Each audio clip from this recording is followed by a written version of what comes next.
Hearts on Periscope by touching the screen. And thank you so much again for joining me. I'm live now on Periscope as well as Google Hangout. My name is Thomas Hyman. I'm an entrepreneur. I'm also the founder and CEO of Realty Partners. And my mission is success, and my passion really is teaching and coaching. And thank you so much for tuning in to day 2 of the 6-part program on how to really build a successful real estate 6-figure business. And today is some exciting content that I'm going to cover, and I'm going to jump right into it without too much ado. You know who I am. Today is going to be about 2 critical key areas of focus as you build your business. And pardon me if I'm looking up and down. I got my webcam up here for Google Hangouts, and I got my phone up here down here for Periscope, and I'm trying to talk to everyone at the same time. But anyhow, today is going to be about 2 key areas of focus. And to kind of like look at it from a 30,000-foot view, it's about structuring your business. You know, what are the roles in the business, and structuring where your revenue or your business is going to come from. And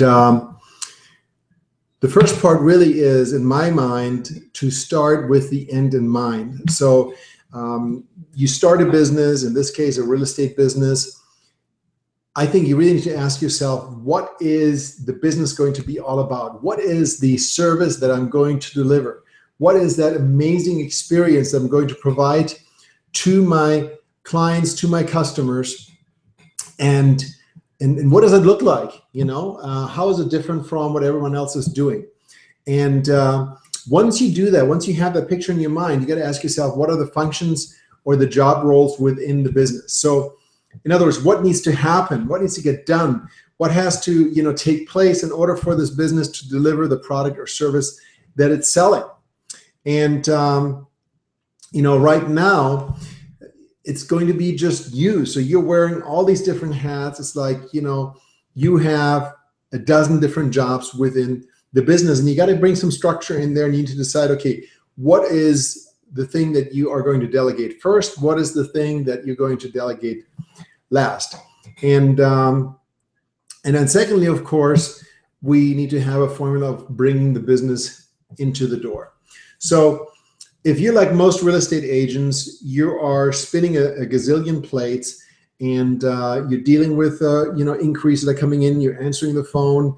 You're doing your marketing. You're doing your advertising. You got online leads coming in. You're doing your farming. Maybe you're doing some door knocking. You're doing some networking.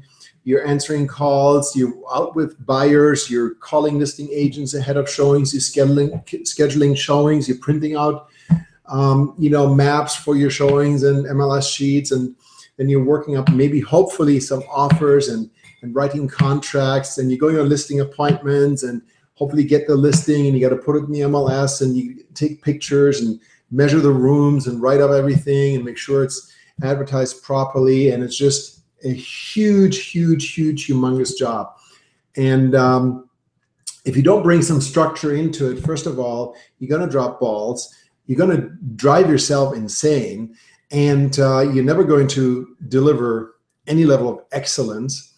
And you're not going to be able to scale it. You never have a business because it's all hinging on yourself. So I actually went ahead and created a little visual here that I'm going to share with you guys in a second on what I think you need to do with respect to structuring your business and the different roles in the business, and which ones are most important, which ones are least important, quote unquote, and how you can get yourself organized, and as your business grows, how you can start leveraging these things up. Because again, we're talking about building a 6-figure business. And if you've taken the time to watch my video on creating a 6-figure budget, you know that in order to net $100,000 a year consistently, not just by accident one time, but consistently, you have to bring about $150,000 in the door, okay? and $150,000 in the door gross commission income, which means about $5 million on average at 3%. A transaction volume, which if you're at a $250,000 average transaction, that's 20 deals or transaction sites. You need to bring that in the door, and you're not going to do that by yourself and deliver outstanding, excellent service. So let me go ahead and share this screen that I prepared, and I'm going to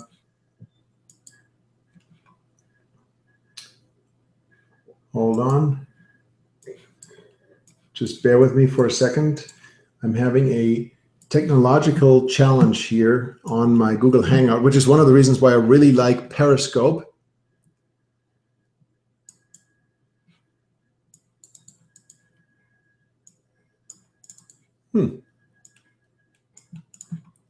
What do you know?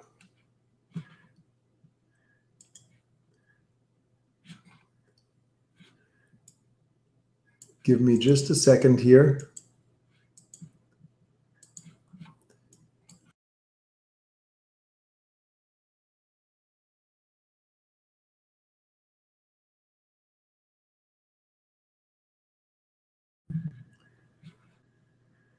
Fix this. Yep, here we go. All right.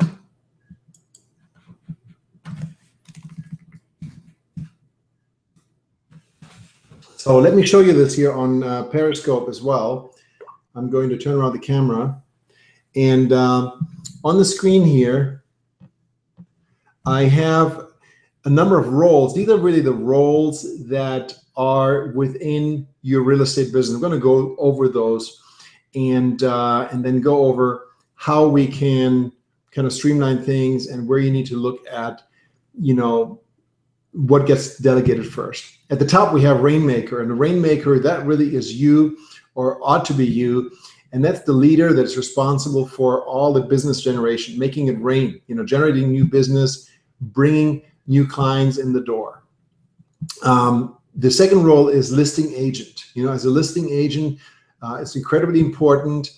You drop off pre-listing packages, you do listing presentations, you take the listings, and obviously you present, negotiate offers on behalf of your sellers. The third role is listing coordinator. As a listing coordinator, you manage your listing inventory. You know, you schedule photography, maybe you schedule the stager coming in. If you have a stager, you provide reports and weekly updates, and you basically provide overall customer service to the seller. So that is, you know, the listing coordinator hat. The next hat is transaction coordinator, and transaction coordinator really is, you know, that is a role that manages the contract to closing process, you know, coordinating with all the different vendors, the inspectors, the pest inspection and so forth, scheduling inspections, working with the lender, working with the title company, just making sure that everything is on track, and if something is missing somewhere, there's a little challenge, that you immediately get on top of it. Next role is marketing coordinator. Marketing coordinator, you know, that person is responsible for coordinating all of the different online and offline marketing. You got social media postings that need to be done. And even if you automate them and you write a week's worth of social media postings ahead of time and then get them posted once a week, it still needs to get done. Listing marketing, making sure that listings are exposed on Facebook, that they're running on ListHub, that they have email blasts going out and so forth. And basically scheduling all of the different campaigns that are scheduled campaigns, marketing campaigns. That would be the job of the listing coordinator. Then we have the buyer specialist. You know, the buyer specialist works with buyers, works with buyer prospects, gets started with the online leads as they come in, and then eventually, obviously, the buyer prospects become buyer clients. And the buyer specialist is responsible for helping that buyer find the perfect home. Then we have the bookkeeper and accountant. You know, you got to take care of your accounting, your banking, make sure that your bills are paid, especially when you have, you know, a bunch of different vendors that you're dealing with from advertising and marketing. Handle payroll once you bring assistants and so forth on board. If you're running yourself as a PA and you have yourself as an employee dealing with that, and you want to make sure that all the records are ready for tax time so that you don't get in trouble when it's time to file your tax returns. Your admin assistant. That admin assistant role, is preparing listing packages, preparing CMAs, answering the phone, setting appointments, scheduling showings, sending expired mailings, handwriting the envelopes on expired mailings, doing data entry. Everything that's admin related would be the role of the admin assistant.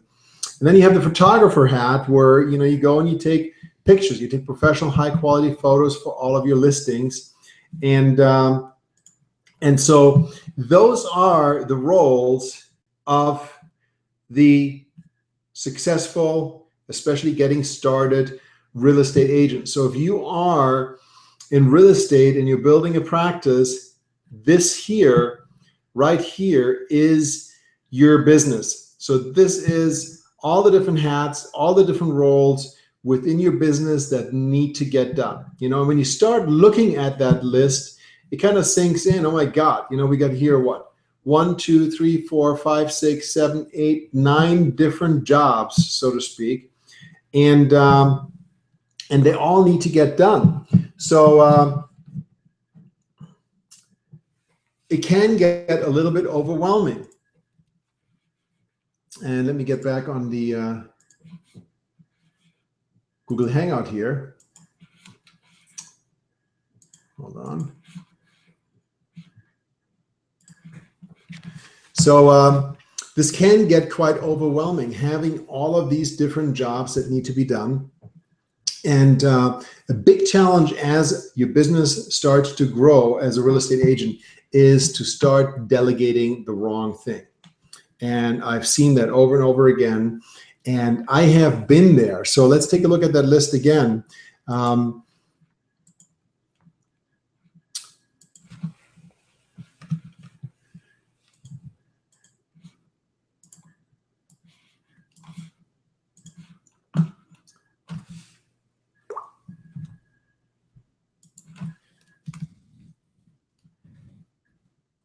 We have all of these roles here, and each of them is incredibly important, and each of those roles is critical. You can't drop the ball on any of them. But like I said, the biggest challenge that I see is that real estate agents, bring someone on board, they hire someone, and they delegate things, and they're delegating the wrong things, and their business is hurting. So I have some method to my madness when I build this list. There's actually a reason why it is in this order. And I'm going to start with the bottom here. And I'm going to go down this list or up this list in order of what should be eliminated or contracted out or outsourced first. The first one to go is photographer. You think you can take pictures with your cell phone, and sure, you're going to save a couple of dollars by doing it, because it's going to cost you $150, $200, $300, depending on the quality of photography, to hire a photographer. But your listings are your calling card, and you cannot afford to have substandard presentation on your listings. Your listings have the power to beget more listings, and your listings have the power to brand you, and your listings have the power to get you buyer business. So it's absolutely foolish, even on a lower end listing. If you have a listing for $100,000, you get a $3,000 gross commission. You're going to spend a lot less time on that listing than you would with a buyer for the same price point. And it's just absolutely wrong. And I think it's stupid to not outsource this and save $150. So the first thing that has to go is the photographer, and you need to outsource photography.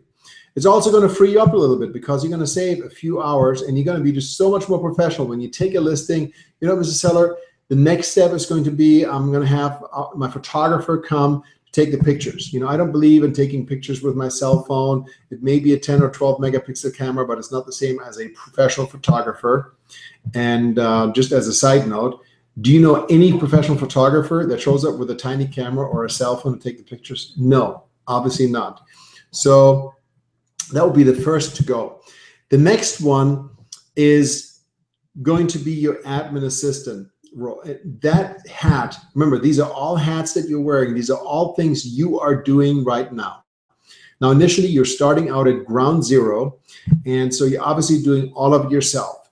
You don't have a lot of listings, or you don't have any listings. You're working tons of time on your hand, and you can comfortably wear all of these hats.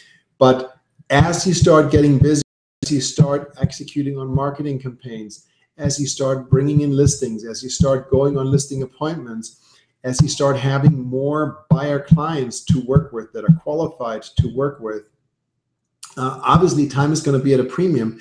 And when you look at all these things that the admin assistant does, preparing listing packages, preparing CMOs, doing market analysis, answering the phone, setting appointments, scheduling the buyer showings, preparing the buyer showing packages, the pre-packages, the maps, your tour packages, helping you with the mailings. That is a lot of time, and it's very valuable to outsource that. So that should be the next person to be hired, should be an admin assistant. And you want to be very, very focused on the role of that person. You don't want to hire an assistant that is a transaction coordinator, okay, or a listing coordinator, because that's not going to free you up to do the high value things that you need to do, okay? If you cannot afford, as you get busier, to spend your time doing these things down here, when you could be talking to prospective buyers. A lot of people get out of the gate and they hire buyer specialists right away, or they hire inside sales reps to make the phone calls. But those are high payoff activities. Before I would do that, I would hire someone to do all of the busy work down here, and then myself work the phone and work the buyer leads and work with the buyers, okay? So very, very critical. The next position has to be an assistant. When I built my team, that's what I did. My first hire was an assistant, and that person freed me up so tremendously that I could just literally focus only on the high payoff activity of organizing my marketing. And truth to be told, that admin assistant also double tagged initially as my marketing coordinator and transaction coordinator and listing coordinator. So she did a little bit of everything. And then as we got busier, then eventually brought in these other people. So, but this here should be your initial hire. And again, that person can also take over some of the other activities. The next one is a bookkeeper accountant. Even if you are a bookkeeper yourself, it's just not a smart use of your time. You could have your admin person take care of some bookkeeping things, but eventually you just want to outsource that and get a bookkeeper accountant. There are also the services online. It's going to cost you $100, $150 a month to have someone do your books. Using QuickBooks, it's super easy. And then they'll put together monthly reports and ask you what this or that is in order to make sure that everything is straight, and they'll handle your payroll and your accounting. So again, if your admin assistant is a whiz, he or she could do that initially, but you want to eventually offload that. Once you're so busy that you cannot handle your business anymore, in other words, you are now at a point where you're going on a listing appointment every single day. You're dropping off pre-listing packages. You're talking to sellers. You're dealing with your existing clients, and you're dealing with your marketing, and you have more business rolling in than you can handle. That is going to be the point where you want to bring on buyer specialists, but not a day sooner. There's generally speaking, with a buyer specialist, you're going to split the commission 50-50. So it gives you great leverage to have one or two or multiple buyer specialists, but it also takes a big chunk of your earnings. So unless you're at a point where your listing side business carries your business and you're making a nice profit and you free yourself up by bringing on a buyer specialist, you don't want to do that. So that would be the next person to bring in on your team. And by the way, just two notes on the buyer specialist. Number one, eventually you get a second, a third, a fourth, depending on how aggressive you are with your team. And again, maybe you want to just make six figure as in $100,000 a year, or maybe you want to make six figures as in $200,000, $300,000, $500,000 a year. So that is going to drive whether you're going to have, one or two more buyer specialists. The next role is going to be marketing coordinator. And initially, you're going to have your admin person help with that, but you're going to get to the point where he or she is so busy doing pre-listing packages and other support roles and scheduling things that you will need to bring on a marketing coordinator, and then eventually a transaction coordinator. Transaction coordinator really is not going to be something that is necessary until you get at least to the 50, 60 transactions per year level minimum. So until you have consistently 5, 6 closings every single month and everyone else is crazily busy, don't even think about that. The same thing with the listing coordinator. When you get to the point where you're running 30, 40 listings simultaneously, then this is something that you will want to do. But if you are, if you got 3, 4, 5, 6 listings, there is no need to bring someone on board to do that for you. That should be your high payoff activity. The last role you ought to bring in if your team grows is a listing agent. A lot of people make a mistake that they bring on team members, and instead of having them very specifically only be buyer agents, they let them do listing side as well.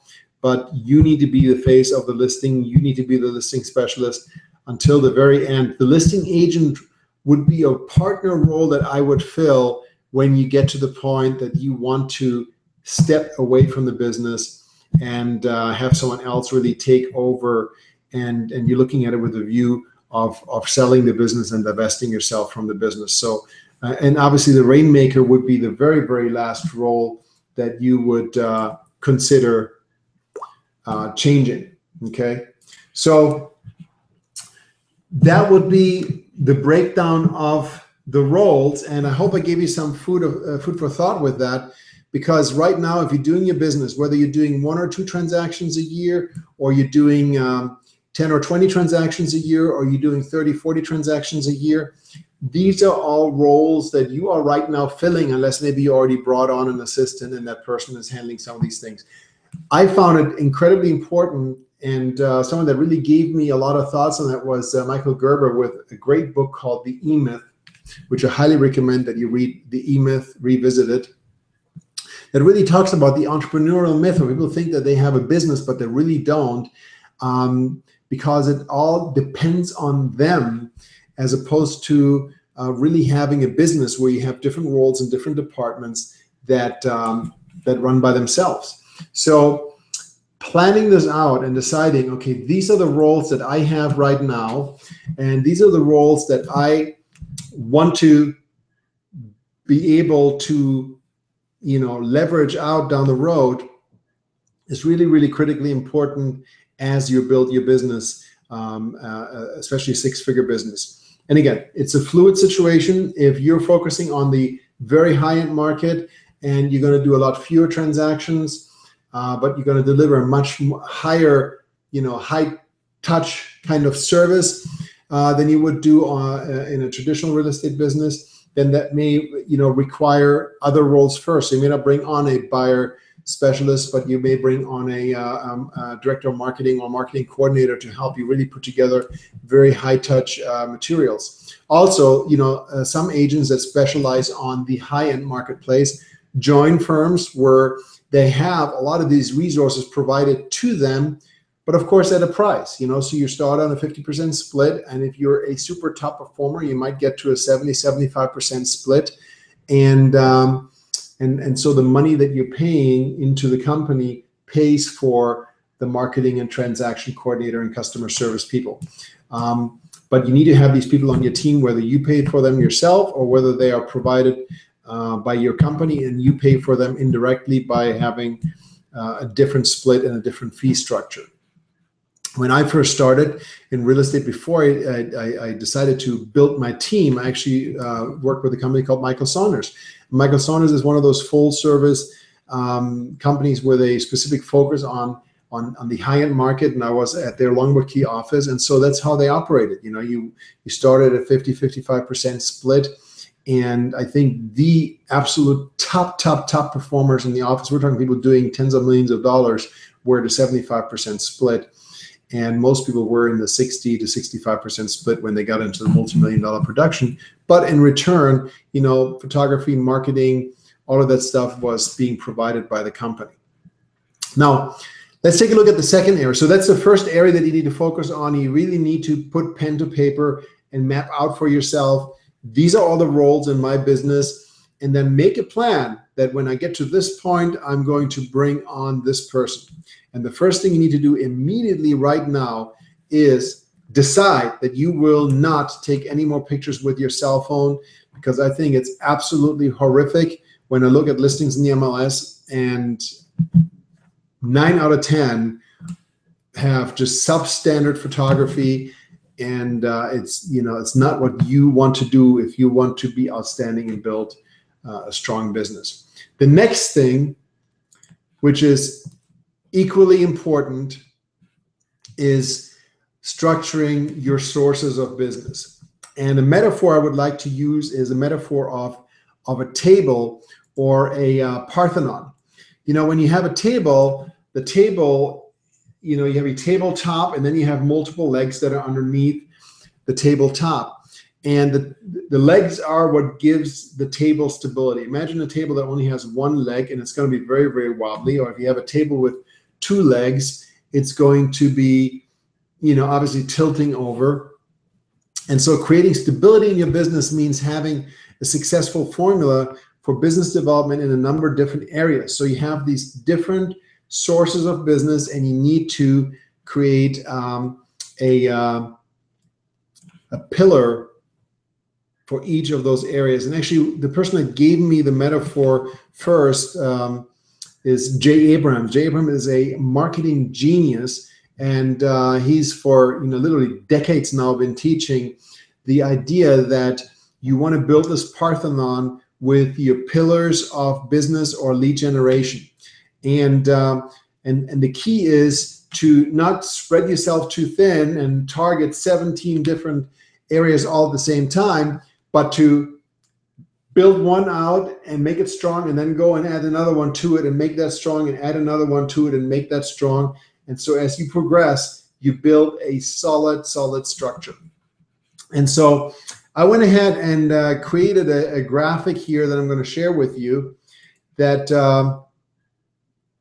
is going to give you an idea on what I'm talking about. And let me turn around the camera here. So here I went ahead and I created this Parthenon, which is your real estate practice. And then I have all of these pillars that are underneath it that are holding up the structure. And this structure is very, very solid because it has 8 pillars that it's standing on, okay? And that's really what your goal has to be in your business, to build these different pillars of business generation. And I'm going to touch on them real quickly. The first one is online buyer leads. So this would be the whole gamut of online buyer lead generation. Your Google AdWords, your Facebook postings, your Twitter, your Pinterest, your Instagram, your email blast of new listings, your drip campaigns, your MailChimp or whatever email list providers you might use. So that would be one pillar, bringing in buyer leads through your online lead generation. The second pillar would be online listing leads, offering free home evaluations, using Google AdWords, using pay-per-click marketing, using Facebook and other social media to get people, to click on a link to your page to find out how much your home is worth, as well as, generic things that find you through search engine optimization. The third one would be open house leads.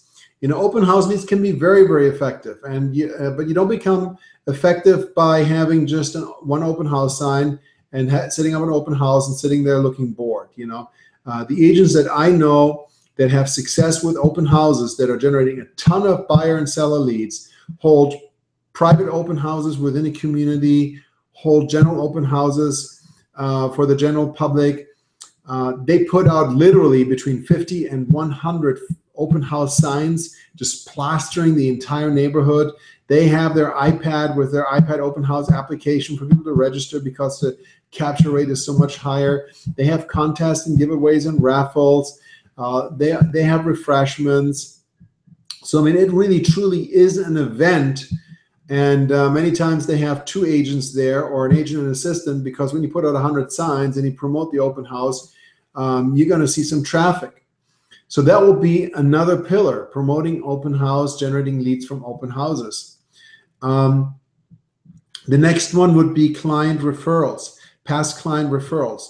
So some agents build a business just on past client referrals. They've been in business for 10 years. They have a giant database. You know, even if you just do 10 deals a year, in 10 years, you have 100+ past clients that you work with. And if you stay in touch with them, you will generate referrals from past clients. I mean, I myself, I am a non-competing broker, so I don't compete with people, but I myself generated 5 referrals for our team in the last 6 months just by talking to people, and they weren't even past clients. So referrals can be a powerful way to generate business. Networking and charity events especially can be a very powerful way to generate business, to create visibility for yourself, especially if you're in the high-end section of the market. You want to be involved with charity events, because obviously that's where people with money are, who's going to spend 7 figures on a home. So, you know, networking in charity and getting yourself seen and getting yourself in your local newspapers and making the right connections and contributing to different charities and being seen as somebody that cares, that is something that can drive your business. So that would be one of the pillars underneath the Parthenon. Then we have agent or relocation referrals. You know, having agents in other markets refer business to you, working with relo companies, working with online referral companies, paying them a 25-30% referral fee for the referral. Some agents have their entire business built around that. This can be a very powerful lead generator. Then we have direct mail and farming. That can be a huge draw, especially on the listing side. The challenge, of course, with direct mail and farming is that it's expensive, and you need to make a commitment to repeatedly mail. I mean, if you target an area and you're not committed to that for at least a year, you're not going to see results. And but for listing marketing, the great thing is that it's incredibly targeted. So you can, you know, target neighborhoods based on their turnover rate, et cetera, and their average transaction volume. So, you know, instead of sending 500 or 1,000 mailers into an area that has a 5% turnover rate and an average $150,000 transaction, why not spend that same amount of money and send 500 mailers into a neighborhood where there is an 18% turnover rate and an average of $380,000 per transaction, you know? So you can target, and there are many, many other different ways to target. So you can be not mindful and waste your investment money, or you can be mindful and be very strategic and improve your results. And then there's print advertising. You know, when I first got started building my team, 12 years ago, print advertising was a must. I mean, that was your business card. You needed to have a presence. If you didn't have at least a full-page ad in Homes and Land and in the real estate book, you were toast. And the goal, of course, was to have the centerfold and or the back cover. And so you worked your way towards it. And that became a huge expenditure. Also, newspaper advertising. You may remember all the major newspapers locally would have special packages for realtors, and the big companies would take out multiple pages, and the little guys would have, the small classified and display ad packages. Print advertising still today is important to some degree, but I think it will be at the bottom of the totem pole for me. So the key thing to do, and I hope you're taking notes here. If you aren't, then I strongly suggest you rewatch this, but it's to look at these different pillars here. And first of all, decide, which areas are you already performing well in? Are there 2 or 3 or 1 or 2 areas that you are doing well in right now. And if you are, you want to systemize those areas and make sure that you really have a recipe for success, so that you know, okay, in my online buyer lead generation or my online listing lead generation, if I'm going to spend X dollars and I'm going to do ABC, then I'm going to generate so many leads every month, and so many leads are going to equal 1 listing appointment or 1 buyer presentation, and so many presentations are going to generate, you know, one transaction. And so you can then quantify it and really work your way backwards and know, okay, for every, you know, X dollars that I spend, I will get 1 transaction, 1 closing. So really, really critical that you do that for every one of the things that you have, and make sure that those are strong and up and running, and that you don't spread yourself too thin. It makes absolutely no sense for you to run off and get into all of these 8 areas simultaneously. You're going to spread yourself way too thin, number 1. And number 2, is, you know, you can't afford doing trial and error in 8 different areas. Now, once you have something figured out and it's working properly, and you only get there through experimentation and trial and error, and sometimes you can shortcut that by modeling others that are doing great in a specific area, then I would start adding to that. And in my mind, what I really would focus on initially are open houses. If you have listings, when you have listings, you want to work these aggressively, and you want to have the most amazing open house celebrations that there are in your community. And you want to promote them aggressively. Literally, I'm talking 50+ open house signs. You want to promote them on Nextdoor. You want to make sure that you maybe even do a direct mailer to the neighbors, letting them know that they're going to have a private neighbor open house, and really just blow the lid off open houses, and have an iPad or Galaxy Pad with an app on there to take registrations, do a giveaway, you know, offer something to them. And you can have a drawing, even if you have a drawing once a year for something valuable, you know, and work this field. This is not going to cost you a lot of money.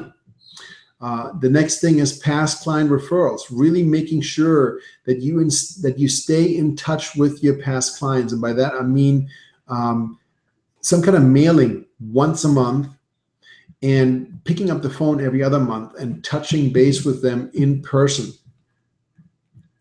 Agent referrals, all of these different referral type outfits that are popping up across the internet, you want to hook up with them. Like Zomi, for example, you want to be on board with them and generate some referral business from them. And then go into the more expensive things like charity events, networking, direct mail farming. So those would be the later tiers that I would jump into. But it's very, very important that you have these pillars built up, and that will be critical as we progress on our program, because you know, having excellence in an area and doing amazingly well is one thing, but you need to be able to generate the business, and again, you need to have stability in your business. Remember the first day that we talked about, part of the definition of having a successful business is that it has a predictable revenue stream, a predictable income stream. And the only way that's going to happen is if you have a process and a system in place that you know you can count on to deliver the same amount of business every single month. So it's not going to be a hit and miss. It's not going to be a maybe. It really has to be a science. It has to be a machinery. And that's where these pillars of revenue generation come in. Again, you want to build stability. And some of these things are going to work better in some seasons than in others. So spend some time on that and decide for yourself right now in your business, what are the 2 or 3 things that are working really, really well for you, and how could you improve it, and how could you make it completely bulletproof where it's going to happen and deliver that result to you every single month? And can you even improve it? You know, can you grow it? If you're spending $500 a month on online marketing right now, can you spend $1,000 or $1,500 and double or triple your results, and then what are some other pillars that you can add to it. You must have at least 4 revenue sources, 4 sources of business, 4 pillars, or you will not have stability, because if one of them gets knocked out, you still have the 3 other ones holding up the table. If you only have 2 or 3 and something gets knocked out, it just gets ugly.